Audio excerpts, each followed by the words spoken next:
It's an ML Sports Platter CH Saturday edition, of course, brought to you by CH Insurance in your corner every day, every way. We've got my man John Sereno out in the wilderness, and of course, Joe Convertino Jr. in the office. Hey, either way, different backgrounds. That's what we want, and we are bringing you the fantastic Bermuda Triangle on a Saturday morning. Guys, welcome aboard, and hope you're okay. Good morning, Mike. Good morning. Yes, you got to be nimble in this business. In life in general, you got to be nimble. You got to do things out of the ordinary. You can't just be in a stuffy office all the time. Hey, I know, and trust me, I know. Trust me. All right, let's get into this a little bit. You guys have a huge week. We got the webinar coming up and some company things, practices that you guys want to kind of get into. Weave it all together for us. Joe, if you want to, tee it off here. Yeah, good morning, Mike. Good week. The CH team, along with HR1, our HR partner, are doing a webinar this Wednesday from 10 to 11 regarding company drivers in company vehicles. Whether you're a small business or large business, it's no different. Managing a fleet, some safety, some policies and procedures, and it's going to be good because insurance rates, as you know, even in the auto are creeping up. And in the commercial world, if you have some programs that you're into, and John will explain a little, it may reflect the rate on a renewal or a new piece of business. So, John, maybe you can share some insight on, companies, whether they have 2 vehicles or 100, some of the things that we've been helping them with.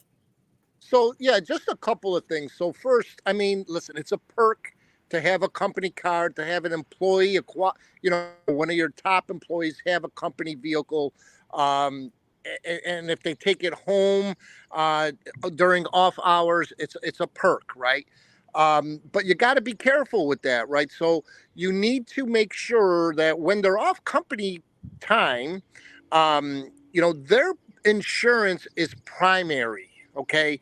And you just want to make sure on a couple of things that you should be doing. One, you should be asking that employee for a copy of their declaration page, just to make sure that they, one, have insurance, and two, that their limits are accurate. Okay. Or are good enough to where, not that they have to meet $1 million, but they should have more than the state minimum of $2,550. Right? They should have maybe a 1-3 policy or a 250-500 policy. So just ask for a copy of the declaration page. Secondly, on a commercial fleet that could be 2 or could be 400 vehicles, you should register for a program that's referred to as LENS, LENS. And that is a very inexpensive program that allows you to be alerted when one of your drivers maybe gets stopped for an infraction. And if something comes up on their DMV record, you'll get an alert so that that, maybe Joe got pulled over for not wearing a seatbelt or for being on the cell phone. So that type of information is very valuable to you. Because then you can address the issue. But more importantly, as Joe mentioned earlier, insurance companies can give you credit off of your premiums, to reduce your premiums if you have these programs, already set up.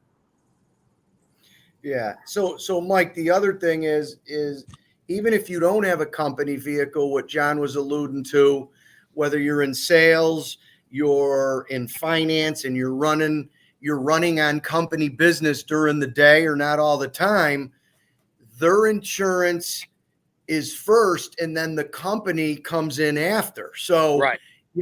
If something happened, they're going to be, oh my God, sue XYZ company because, they were on company business. So even without a fleet or someone that's registered to the business, check a little bit to make sure they have the right insurance. And then always carry that insurance card. I know you have a Mike in your car personally.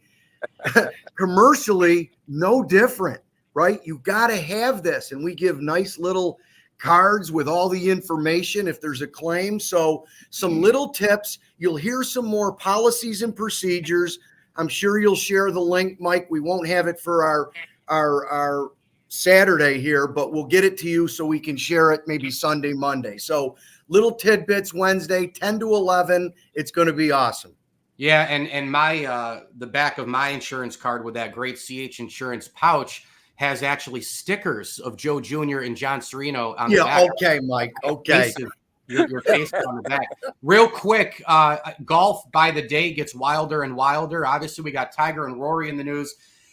I don't know, man. There's so many balls in the air. We got the next major coming up with the PGA. We've got, end of an era perhaps soon with Tiger. We've got the Scheffler situation. We got the Masters ratings are down. I don't know. I take it all. I lump it all into a bucket, and I love golf. You both love golf. I wish the sport kind of wasn't like this where so many people are at odds. I wish the ratings weren't down. I wish that certain media didn't go against each other and it was more of a push and a celebration about the game as opposed to one side hating another. It's almost feeling like a little too political, but I still feel like the majors are the crux. It's the bread and butter, and that's what I love the most. The Masters was great, obviously.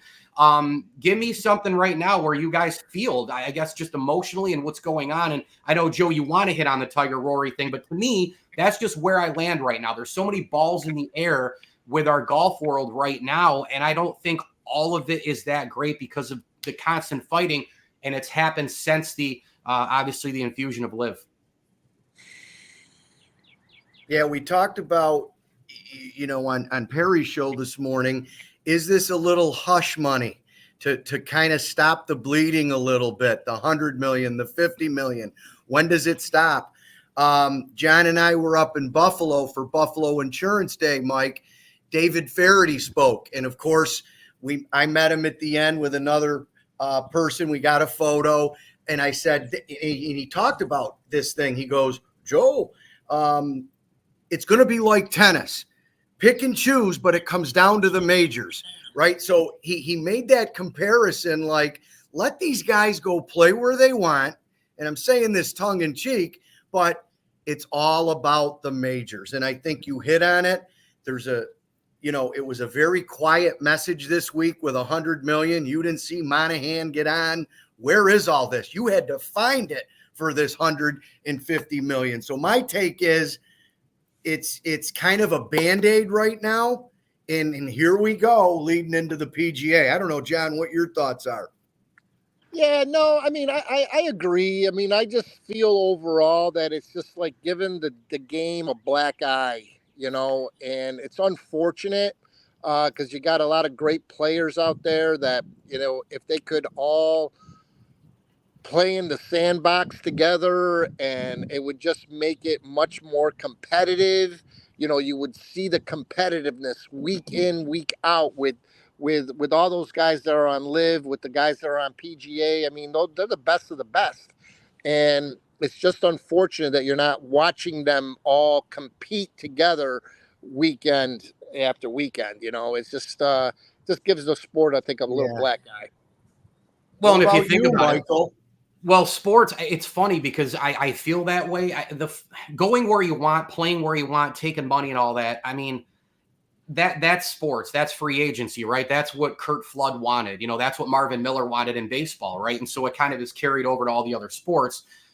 And look at soccer, right? You can play 1 year, sign a contract, and it doesn't matter. If somebody can offer you more 1 year later, you're gone. Look at NIL now. Now it's in the college sports. So it's everywhere, no matter what. You can trade, free agency, blah, blah, blah. That isn't really the issue for me. The issue for me is the constant back and forth, the constant bickering, the constant, well, he got 4, now it's 600, now it's 800.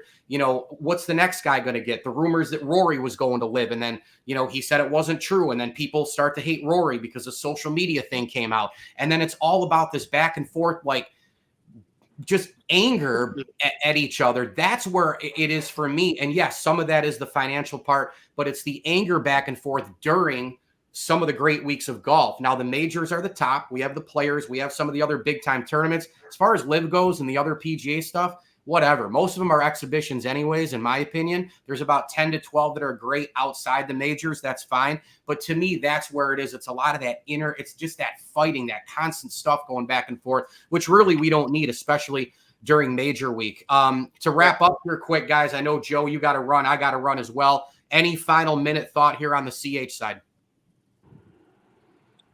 Junior, what do you got? Yeah, no, I'll just say the webinar.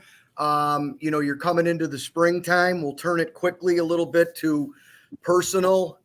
Probably take a peek as you start opening your house, cleaning things, and the spring clean. Don't forget about taking a peek at your insurance programs as we come up to a new season. As you know, we're an independent.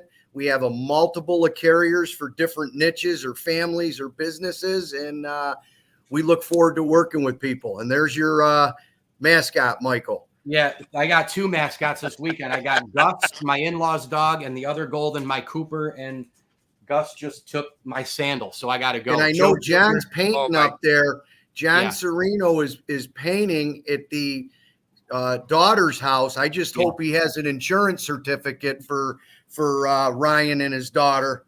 Yes. Yeah. Tell everybody up there that the Blair Witch Project also needs insurance. Okay. It looks like it's always in the wilderness out there. Joe Jr., John Sereno, guys, thank you. CHinsurance.cc for more. And of course, this is a CH Saturday on an ML Sports Platter edition. He's muted. We're done. Thanks, guys. Have a good weekend. You guys